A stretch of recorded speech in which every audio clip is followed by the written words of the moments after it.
Welcome, truth seekers. In a world where the boundaries between divine truth and forbidden's power often blur, there are stories that shake the very pillars of belief.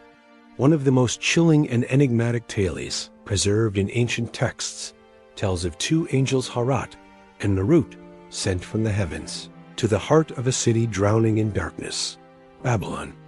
But this story is not just about angels descending or cities falling. It's about knowledge, dangerous knowledge. It's about magic. And not just any magic, but a kind taught by divine messengers themselves.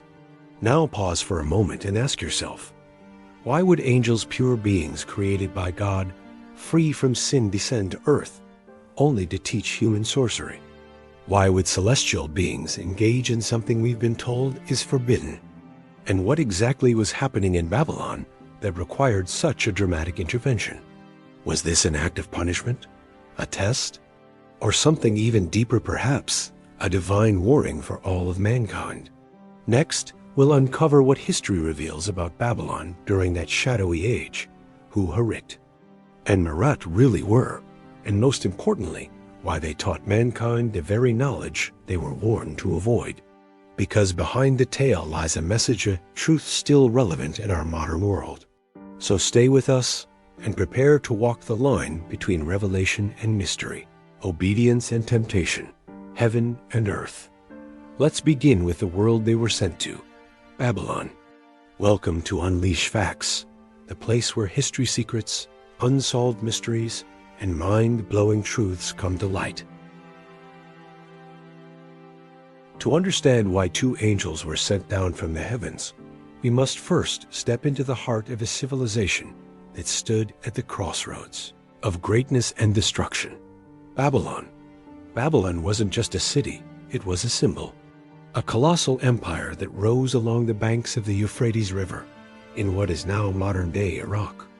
Its streets were paved with wealth, its towers kissed the skies, and its scholars stared into the stars, searching for divine patterns. The priests of Babylon, known as the Chaldeans, were masters of the arcane. They weren't just astronomers, they were astrologers. They weren't just doctors, they were exorcists. They studied the heavens not to understand creation, but to control destiny. They carved spells into clay tablets, invoked spirits under the cover of night, and sought to manipulate the unseen for personal gain. Babylon was where the ancient world's intellect flourished: astronomy, mathematics, architecture, all reaching astonishing heights. But beneath that brilliance lay something darker. A test would be delivered. A warning would be issued.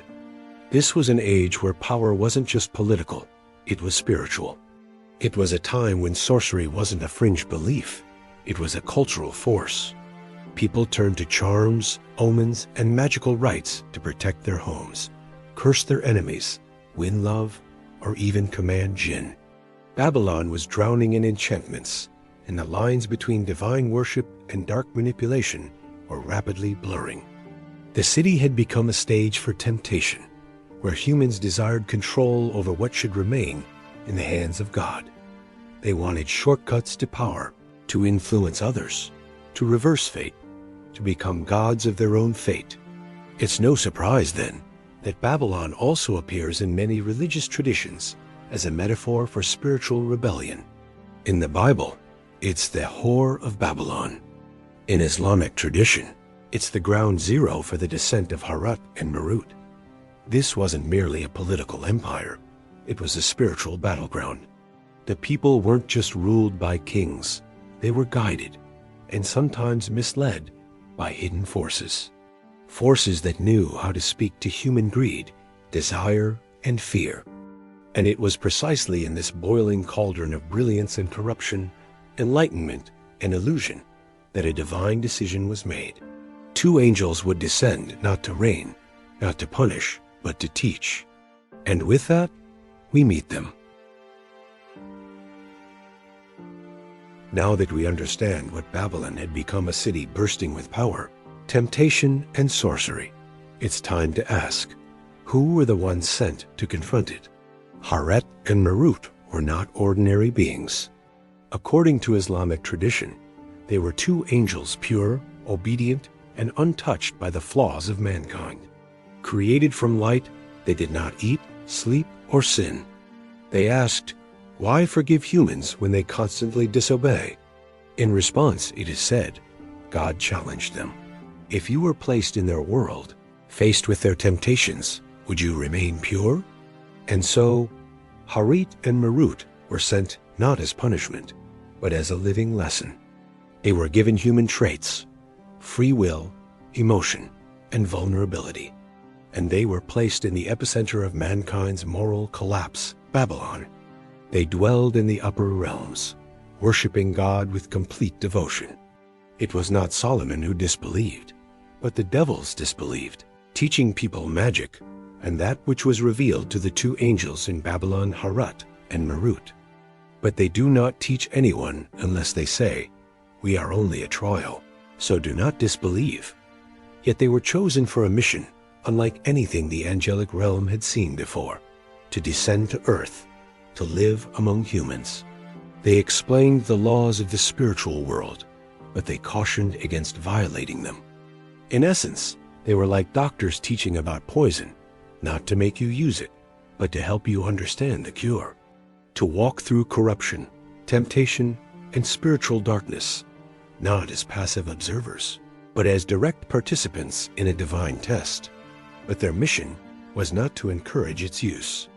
It was to reveal its true nature, its danger, and most importantly, to warn.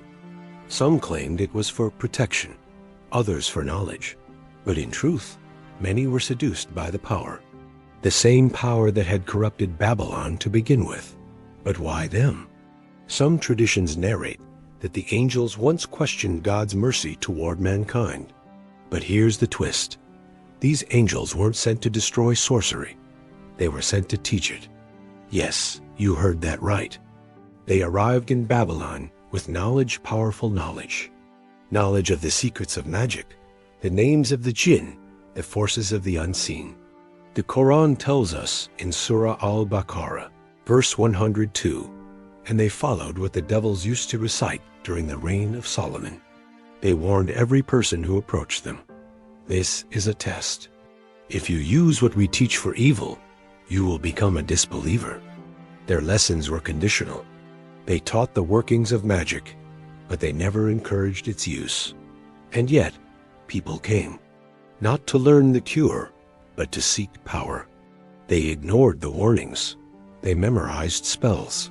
They learned how to summon and control jinn, to create illusions, to divide husband from wife, to manipulate fate. And so, what began as a divine test turned into a mirror reflecting mankind's deepest weaknesses: arrogance, greed, and the hunger for forbidden control. But here's where the real question begins to burn. Why did Harut and Marut teach this knowledge at all? Why not simply warn without revealing the secrets? Why take the risk of opening that door? And the answer lies in divine wisdom, one that echoes in every age, even ours. Now comes the heart of the mystery.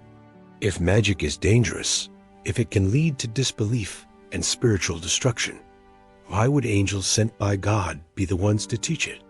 Wouldn't that be the very opposite of their divine mission? But what if teaching wasn't about spreading magic? What if it was about exposing it? To understand this, imagine a physician teaching medical students. To treat a deadly disease, the students must first understand how it works, how it spreads, how it infects, what its symptoms are. They must study the illness before they can prescribe the cure. Harut and Marut functioned exactly the same way. In a society where sorcery had become widespread, where spells, illusions, and spiritual manipulation had infected every layer of life, the only way to fight that darkness was to understand it. And so the angels taught. But they did not teach like the devils did, with deception and temptation. They taught with warning. They taught with context. They said clearly to every person who approached them. People believed it gave them access to the divine. But Harut and Marut came to strip away that falsehood. We are only a trial. Do not disbelieve. A trap. The goal was not to empower sorcerers. It was to expose the illusion behind their power, to show people how these tricks worked, how they manipulated perception, and how easily one could fall into spiritual ruin. You cannot teach the antidote without first explaining the poison. In that age, sorcery was not hidden in back alleys. It was practiced in temples, whispered in marketplaces, etched into the walls of homes. They showed that magic was not divine, it was a trial. And by understanding it, you could resist it. Just like the knowledge of a virus allows us to develop immunity, the knowledge of sorcery allowed the righteous to shield themselves. But here's the divine wisdom.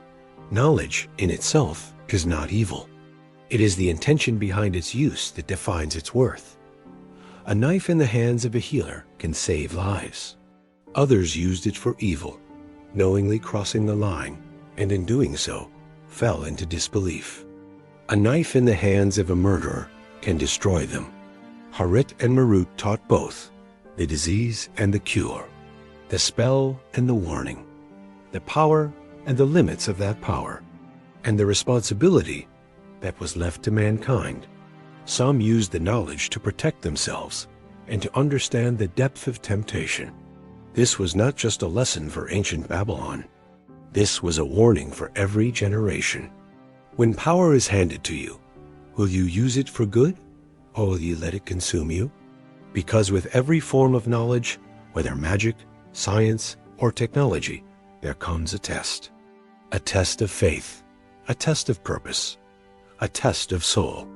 And that is what Harut and Marut came to teach. So now the stage was set. 2 angels descended from the heavens, armed not with swords, but with knowledge.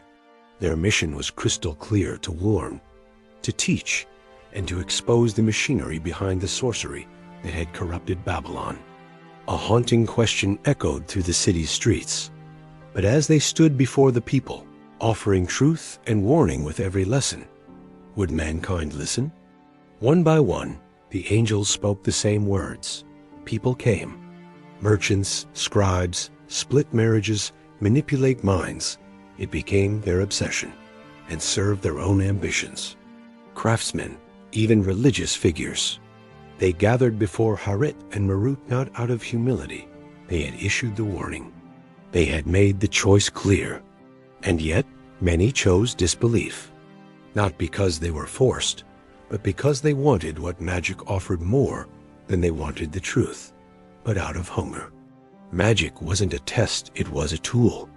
They wanted secrets, not the fire safety instructions. Instead, the blame is placed squarely where it belongs, on those who rejected the warning. On those who, even after being told this was a test, still ran headfirst into spiritual collapse. Shortcuts, power over their rivals, and influence over the unseen. And each time, we are only a trial. But they existed who listened. Do not disbelieve. But many did not heed the warning. Harut and Marut were not tempters. They were guides sent to pull back the curtain on the greatest spiritual threat of their time. They memorized the incantations. The warning was ignored. They learned how to call upon jinn. They used spells to create illusions to them, and once they felt its power, the disease had spread deeper than anyone imagined. And the tragedy was not just that people were using magic, but that they ignored the context. They separated the knowledge from the warning.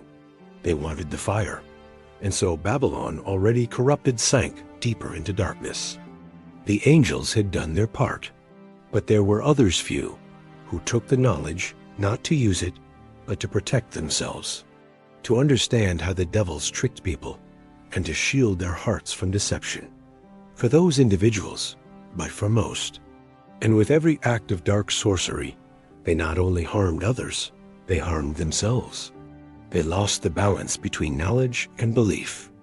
They chose power over piety, and in doing so, they stepped across a line from which many would never return. The Quran doesn't describe Harut and Marut as evil or deceptive. And isn't that how human history often plays out? Time and time again, warnings are given by prophets, by scriptures, by conscience itself. And time again, people look at the signs and look away. Babylon became a cautionary tale, not just for its buildings or its sorcery, but for its choices. Because in the end, this wasn't just a lesson about angels or magic, it was about free will, and how even the most divine knowledge, if misused, can become a chain dragging the soul into darkness. What happens when angels walk the earth? When beings of light descend into the shadows of mortal temptation, can they remain untouched? After Harut and Marut completed their mission, after they taught with warning and watched as humanity made its fateful choice, one question began to circulate through the ancient world. What happened to the angels themselves? The Quran does not specify their fate. It speaks of their role clearly and powerfully, but leaves their ending shrouded in silence. And that silence gave birth to legend. According to some early Islamic traditions, cautiously echoed by commentators like Ibn Kathir, though never elevated to the status of dogma, there is a dramatic tale that unfolds behind the veil. It begins in the heavens. The angels, upon witnessing the sins of mankind, murder, betrayal, sorcery, arrogance, asked Allah, how could humans fall so far? They could not comprehend how beings with knowledge and choice could so often choose corruption. So Allah, in His perfect wisdom, allowed two among them, Harut and Marut, to descend to earth in human form, not as a punishment, but as a demonstration, to show that when placed in the same environment, subject to the same tests of ego, desire, and ambition, even angels, beings of purity, could struggle. They felt the pull of desire, the seduction of power, the pride of teaching others something forbidden. And when they complied, despite their mission, despite their warnings, they fell into sin. And struggle they did. Some versions of the tale suggest that Harut and Marut, despite their knowledge and divine status, began to experience the full weight of human temptation. And in one version, they were tested further by a woman, named in some accounts as Zira, a beautiful woman, possibly a jinn or a mortal, who demanded they perform a great act of sorcery in exchange for her affection. Now, pause here for a moment. Not all scholars accept this version. In fact, many reject it outright, saying that angels, by their very nature, cannot disobey. As Allah says in the Quran, they do not disobey Allah in what He commands them, but do what they are commanded. And yet, this story endures not because of its historical certainty, but because of the lesson it teaches. Whether Harut and Marut sinned or merely witnessed sin, the end of the legend is haunting. It is said that they were not returned to the heavens, nor were they destroyed. Instead, they were suspended, hung upside down in a well or a cave in Babylon, awaiting the day of judgment, trapped in a kind of divine stasis. Neither fully angel nor fully man, neither rewarded nor condemned, just waiting. And what does that mean? It means their story never truly ended. It continues as a living reminder of what happens when sacred knowledge meets human desire. Because their fate, whether literal or symbolic, is a reflection of our own spiritual dilemma. We are given knowledge, we are warned, we are tested, and then we choose. Just like Harut and Marut witnessed the people of Babylon choosing between faith and magic, every generation faces the same crossroads in different forms: technology, fame, influence, control. These are today's versions of magic. And the question still remains: will we use what we've been given for good, or let it devour us? The story of Harut and Marut does not end with them. It ends with us.